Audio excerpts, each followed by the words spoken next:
kita bisa bersama-sama kembali di sini untuk bersekolah minggu. Walaupun keadaan mesti tidak memungkinkan untuk kita bisa bersama-sama berkumpul seperti biasanya, tetapi kakak berharap kalian tetap semangat untuk mengikuti sekolah minggu. Nah, adik-adik semuanya, di hari ini kita tentunya menyiapkan hati dan pikiran kita untuk bersama-sama memuji memuliakan nama Tuhan dan juga mendengarkan firman Tuhan. Untuk itu, marilah kita bersama-sama berdoa untuk memulai sekolah hari Minggu kita. Mari kita bersatu di dalam doa. Tuhan Yesus yang baik, terima kasih Tuhan untuk penyertaan-Mu dalam kehidupan kami hari lepas hari. Ya Tuhan, pada saat ini kami akan memulai sekolah minggu kami. Kiranya Tuhan Engkau memberkati sekolah minggu kami dari awal, pertengahan hingga berakhirnya. Dalam nama anak-Mu Yesus Kristus kami berdoa dan mengucap syukur. Haleluya, amin. Adik-adik semuanya, sekarang kita mau bersama-sama memuji dan memuliakan nama Tuhan dengan penuh semangat. Sekarang kita akan menyanyikan satu buah pujian kita yang berjudul Mari Kita Bersukaria. Bersukaria karena ini hari bahagia. Kita berkumpul jadi satu. Puji Tuhan semesta itu. Haleluya, tepuk tangan wajah berseri. Hilangkanlah hati yang sedih. Yesus berkata, bukankah Yesus berkata damai yang Dia berikan? Mari kita bersukaria. Mari kita bersukaria karena ini hari bahagia. Kita berkumpul jadi satu. Puji Tuhan semesta itu. Haleluya, tepuk tangan wajah berseri. Hilangkanlah hati yang sedih. Yesus berkata, bukankah Yesus berkata damai yang Dia berikan?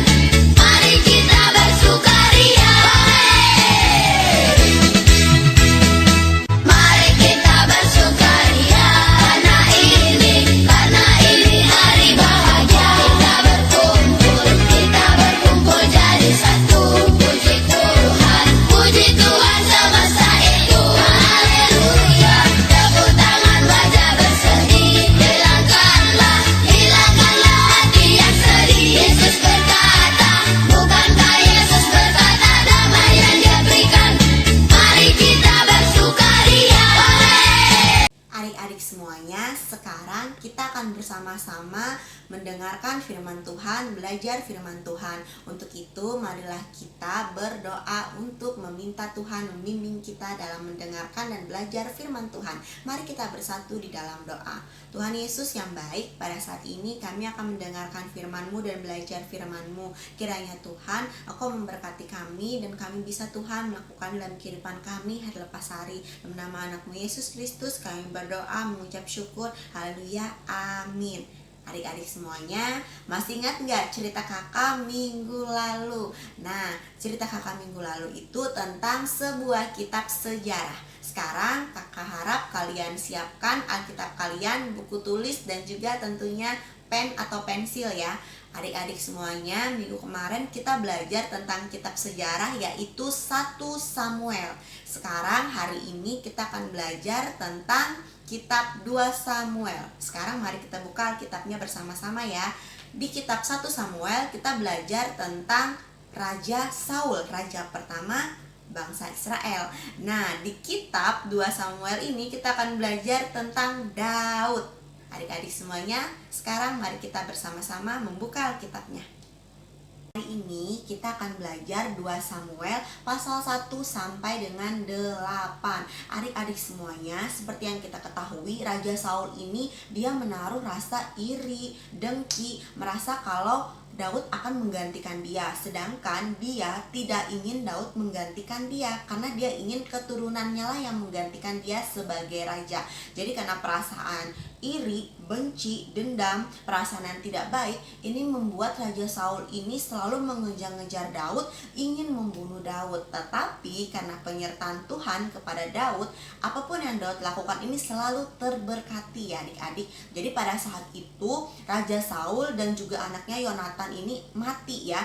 Nah, ada satu orang yang memanfaatkan keadaan tersebut. Dia datang kepada Raja Daud dan mengatakan kalau dialah yang membunuh Raja Saul. Dia berharap dengan dia mengatakan seperti itu, dia ini akan mendapatkan pujian, mendapatkan kekuasaan dari Daud. Tapi ternyata Daud ini adalah seorang yang bijak ya. Lalu dia mengatakan seperti ini, apakah hakmu untuk membunuh seorang raja? Karena engkau membunuh seorang raja, maka engkau akan dihukum.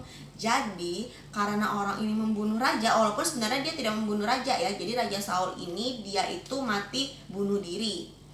Lalu setelah mengetahui kalau Raja Saul ini mati dan juga Yonatan mati, Daud ini lalu dia membuat sebuah puji-pujian. Dia mendendangkan sebuah puji-pujian, yaitu dia meratapi kepergian saudaranya. Karena dia ini walaupun dia juga bukan tidak ya, tapi dia ini selalu memberikan kasih kepada orang yang tidak suka kepada dia. Seperti yang kita ketahui, Raja Saul tidak menyukai Daud ya.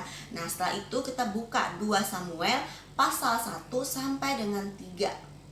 Nah, di sini kita melihat ya bahwa ketika sudah mengetahui Raja Saul ini mati, para tua-tua yang mendukung Raja Saul ini mengangkat anaknya Saul yaitu Isyoboset untuk menjadi raja.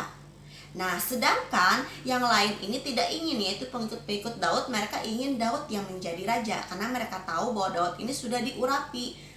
Nah, terjadilah perperangan antara suku-suku yang ada di bangsa Israel. Adik-adik semuanya, sekarang kita lihat lembar Cari Tahu Kuyuk 3 yang halaman pertama, Raja atas seluruh Israel. Jadi Allah ini menyatukan Yehuda dan suku Israel lainnya di bawah kepemimpinan Raja Daud. Jadi lihatlah bagaimana hal itu terjadi. Sekarang kita sama-sama membaca 2 Samuel pasal yang kedua ayat 3 sampai dengan 4. Di manakah Daud diurapi menjadi raja atas Yehuda? Lingkari kota yang ada di peta. Coba perhatikan. Di mana ya kira-kira? Ya, jawabannya apa? Hebron adik-adik. Sekarang kita baca 2 Samuel pasal 3 ayat 1. Satu orang yang membaca.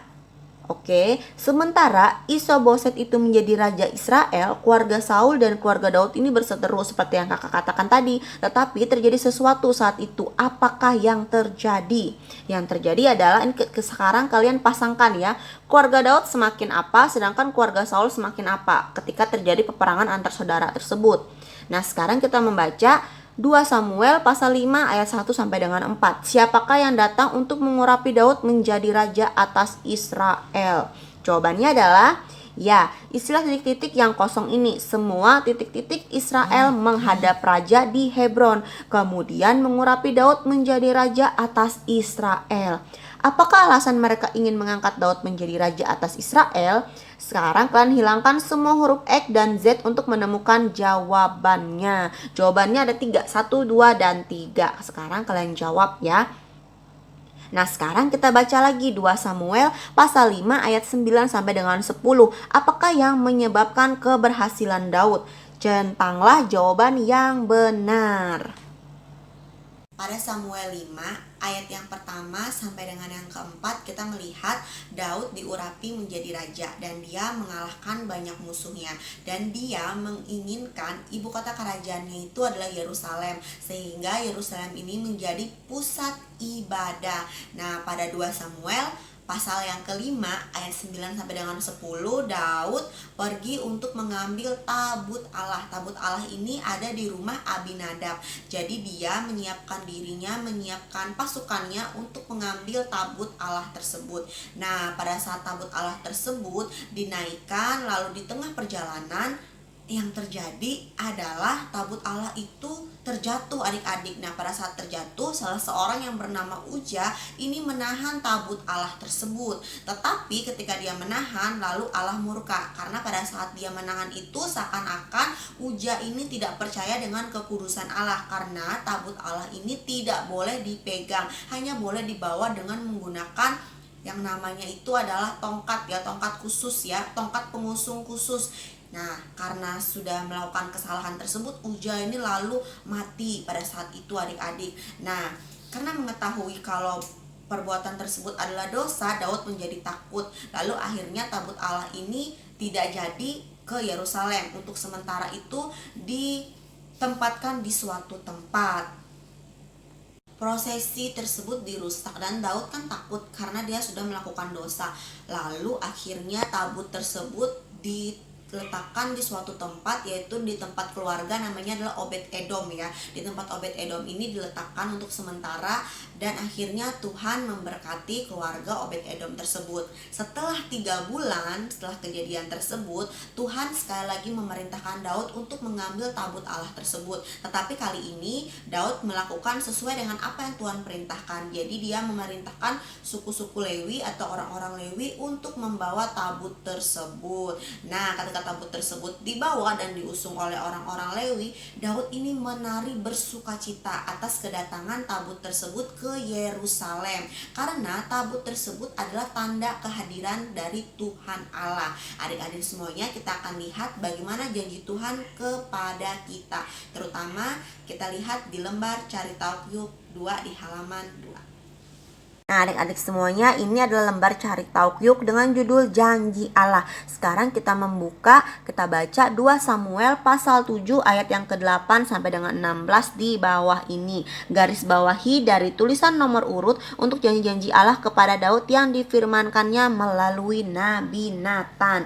Jadi Allah ini menjanjikan Daud kerajaan yang kekal. Allah juga menunjukkan anugerah dan perkenaannya kepada Daud dan keturunannya. Janji Allah itu mengenai kerajaan yang kekal akan digenapi di dalam Kristus Yesus, dan Daud ini merespon janji-janji Allah dengan rasa syukur dan puji-pujian.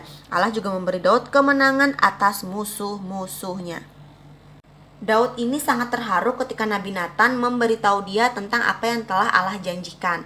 Nah, sekarang bagaimanakah Daud itu meresponnya? Mari kita baca doanya untuk mengetahuinya. Adik-adik sekarang bacalah 2 Samuel pasal 7 ayat 18 sampai dengan 29 dan jawablah pertanyaan-pertanyaan di bawah ini. Nah, sekarang kakak dekatkan. Yang pertama, kata apakah yang tidak dipakai Daud untuk memanggil Allah dalam doanya? Dicoret jawabannya ya. Nah, setelah itu lalu kakak dekatkan lagi. Dalam doanya, berapa kali Daud memanggil Allah dengan sebutan Tuhan Allah? Coretlah jawaban yang salah. Jadi adik-adik sekarang lihat 5 tambah 2, 4 tambah 4, 6 tambah 1, 7 tambah 0. Berapa kali? Nah, bagaimana Tuhan Allah menggambarkan pribadi Allah? Coretlah jawaban yang salah. Perhatikan ya. Nah, sekarang yang paling bawah, kakak anukan ke paling bawah ya. Kemenangan Daud. Nah, Daud ini berjuang dalam banyak peperangan melawan musuh-musuhnya, dan Allah yang menyerang Israel. Allah memberi Daud ini kemenangan atas musuh-musuhnya. Inilah catatan kemenangan Daud dalam 2 Samuel yang ke-8. Jumlahkan tentara yang dikalahkan atau ditawan oleh Daud. Berapa jumlahnya adik-adik? Dijumlahkan ya. Nah, itu dia jawabannya. Ya, Allah begitu luar biasa ya. Dia selalu memberkati, membimbing dan menyertai Daud di dalam hal apapun adik-adik. Adik-adik semuanya, kita melihat ya bagaimana Daud ini sangat bergantung kepada Tuhan. Kita melihat ketika dia mendapatkan janji-janji yang disampaikan oleh Nabi Natan, yang Daud lakukan adalah dia meresponnya dengan benar, yaitu dengan berdoa kepada Tuhan. Kakak berharap adik-adik juga seperti Daud ini ya, merespon apapun yang terjadi dalam kehidupan adik-adik itu dengan doa. Kita bisa melihat bagaimana penyertaan Tuhan, dia dapat mengalahkan musuh yang sangat banyak. Dan kita juga melihat ya, ketika dia memimpin bangsa Israel ini, dia juga memimpin mereka ke jalan yang benar, yaitu bersama-sama untuk beribadah kepada Tuhan, bukan kepada Allah-Allah lainnya. Dan adik-adik semuanya, bangsa Israel dan juga Daud pada saat itu mereka menunggu kedatangan seorang penyelamat, seorang juru selamat. Siapakah dia? Ya, jawabannya adalah Yesus. Dia adalah juru selamat yang akan menggantikan kita di kayu salib untuk menembus dosa-dosa kita. Adik-adik semuanya, inilah cerita tentang Raja Daud, bagaimana dia mempercayai dan selalu bergantung kepada Tuhan dan melakukan respon yang benar. Adik-adik semuanya, ketika kita mendapatkan kehidupan yang kekal, yaitu berupa keselamatan yang kita dapatkan, itu sangat banyak ya. Kita bisa bersekutu, memuji, memuliakan nama Tuhan, sekolah minggu. Seperti semuanya, sekarang kita akan memuji dan memuliakan nama Tuhan lagi. Tentunya dengan penuh semangat ya. Kita akan memuji dan memuliakan nama Tuhan dengan pujian kita yang berjudul Aku Istimewa.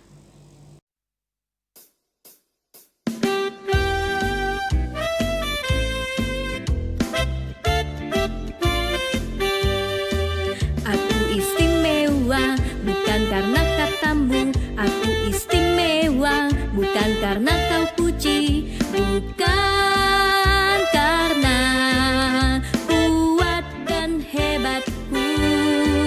Aku istimewa, bukan karena katamu, aku istimewa, bukan karena kau puji, bukan karena kuat dan hebatku.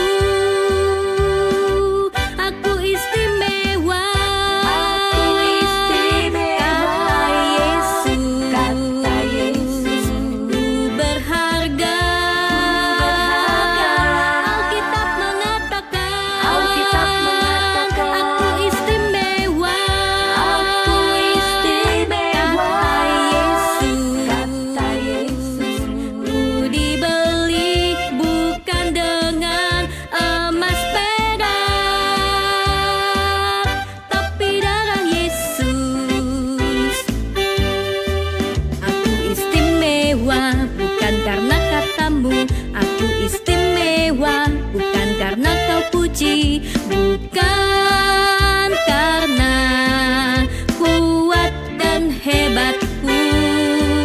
Aku istimewa, bukan karena katamu. Aku istimewa, bukan karena kau puji, bukan karena kuat dan hebatku. Aku istimewa.